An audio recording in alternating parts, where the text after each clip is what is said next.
మీలో చాలా మంది కోహినూర్ డైమండ్ గురించి వినే ఉంటారు. కోహినూర్ డైమండ్ అంటే 105.8 క్యారెట్ల అద్భుతమైన రత్నం మాత్రమే కాదు. కోహినూర్ డైమండ్ అంటే కొన్ని వందల సంవత్సరాల చరిత్ర మరియు కొన్ని వందల యుద్ధాలు మరియు దొంగతనాలు వాటి వల్ల వచ్చిన కొన్ని భయంకరమైన శాపాల కలయిక. ఈ వీడియోలో నేను మీకు కోహినూర్ డైమండ్ యొక్క చరిత్రతో పాటు దానికున్న ఒక భయంకరమైన శాపం గురించి కూడా మీకు చెప్తా. ఇన్ఫాక్ట్ దీనికున్న ఈ శాపం వల్ల బ్రిటిష్ ఎంపైర్ మొత్తం సర్వనాశనం అయిపోయిందని చెప్తారు. వీడియోని ఎక్కడ స్కిప్ చేయకుండా చూస్తేనే మీకు అర్థమైంది. దానికన్నా ముందు మీరు నా కోసం మన ఛానల్ కోసం చేయాల్సిన ఒక పని ఉంది. అదేంటంటే దానికి మీ సహకారం, మీ ప్రోత్సాహం, మీ ఆశీర్వాదం ఈ మూడు చాలు. నా పేరు హరి. మీరు మన ఛానల్ కొత్తగా వచ్చుంటే మీకు హాయ్ చెప్తూ వీడియో మొదలెట్టేస్తా. కోహినూర్ డైమండ్ ని మౌంట్ ఆఫ్ లైట్ అంటారు. ఈ డైమండ్ మొట్టమొదట 13వ శతాబ్దంలో మన భారతదేశంలో ఉన్న గోల్కొండలోని కొల్లూరు మైన్స్ లో లభించిందని చెప్తారు. కాకతీయ రాజవంశం యొక్క హయాంలో ఈ రత్నాన్ని ఒక దేవతా విగ్రహం యొక్క కంటిగా ఉపయోగించాలని మన హిస్టరీలో చెప్పబడింది. కానీ ఈ రత్నం ఎవరి చేతికి వెళ్ళినా సరే వాళ్ళ జీవితాన్ని విషాదమయం చేసిందని మన చరిత్రలో చెప్పుకుంటారు. ఎందుకంటే ఈ రత్నానికి ఒక భయంకరమైన శాపం ఉంది. 1306వ సంవత్సరంలో ఒక హిందూ టెక్స్ట్ లో ఈ కోహినూర్ డైమండ్ కున్న ఒక భయంకరమైన శాప గురించి చెప్పారు. ఏమనంటే ఈ డైమండ్ కలిగిన వాడు ప్రపంచం మొత్తాన్ని ఆకర్షిస్తాడని,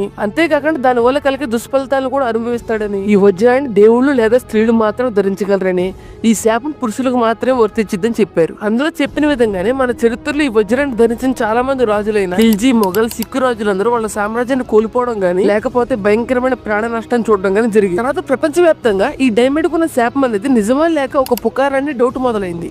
కోహినూర్ డైమండ్ ఒక రాజవంశం వాళ్ళ చేతుల్లోంచి ఇంకొక రాజవంశం వాళ్ళ చేతుల్లోకి యుద్ధం లేక దొంగతనాల ద్వారా ప్రయాణించింది. 1526లో మొఘల్ చక్రవర్తి అయిన బాబర్ దీన్ని సొంతం చేసుకున్నాడు. తర్వాత షాజహాన్ ఈ కోహినూర్ డైమండ్ ని తన పికాక్ థ్రోన్ లో సెంటర్ పీస్ గా ఉంచాడు. తర్వాత 1739లో నాదిర్ షా దీన్ని దోచుకున్నాడు. ఆ తర్వాత కొన్ని సంవత్సరాలకి సిక్కు రాజైన రంజిత్ సింగ్ దీన్ని స్వాధీనం చేసుకున్నాడు. కానీ 1849లో బ్రిటిష్ ఈస్ట్ ఇండియా కంపెనీ ఈ కోహినూర్ డైమండ్ ని లాహోర్ ఒప్పందం ద్వారా తీసుకుంది. ఇప్పుడు మన కోహినూర్ డైమండ్ అనేది లండన్ లో ఉన్న బ్రిటిష్ కిరీట ఆభరణాల్లో ఒక భాగంగా ఉంది. ఈ కోహినూర్ డైమండ్ కున్న శాపం అనేది మనోళ్ళ మీదైనా బ్రిటిష్ వాళ్ళ మీద పనిచేయలేదా అని మీరు అడిగితే దానికి బ్రిటిషర్స్ ఏం చేశారంటే ఆ కోహినూర్ డైమండ్ కున్న శాపం గురించి తెలుసుకొని పురుషులు ఈ వజ్రాన్ని ధరించకుండా స్త్రీలు మాత్రమే ధరించేలాగా జాగ్రత్త పడ్డారు. క్వీన్ విక్టోరియా మరియు ఎలిజబెత్ II లాంటి మహారాణులు మాత్రమే ఇప్పటి వరకు ఈ వజ్రాన్ని ధరించారు. కానీ 2024లో కింగ్ చార్లెస్ III యొక్క క్యాన్సర్ డయాగ్నోసిస్ తర్వాత మళ్ళీ అందరూ ఈ వజ్రాన్ని కున్న శాపం గురించి మాట్లాడుకోవడం మొదలెట్టారు. ఈ శాపంలో నిజం ఎంత వరకు ఉందో తెలియదులే గానీ కోహినూర్ డైమండ్ అనేది రహస్యంగా మరియు అనేక వివాదాలకి గొడవలకి కేంద్రంగా ఉంది. మన ఇండియాతో పాటు పాకిస్తాన్ మరియు ఆఫ్ఘనిస్తాన్ కూడా ఇప్పటికీ డైమండ్ తిరిగిచ్చేవని గొడవలు చేస్తున్నాయి. ఇప్పుడు మీరు కామెంట్ సెక్షన్ లో చెప్పండి, కోహినూర్ డైమండ్ అనేది మన ఇండియాకి సొంతమా లేక పాకిస్తాన్ కి సొంతమా లేక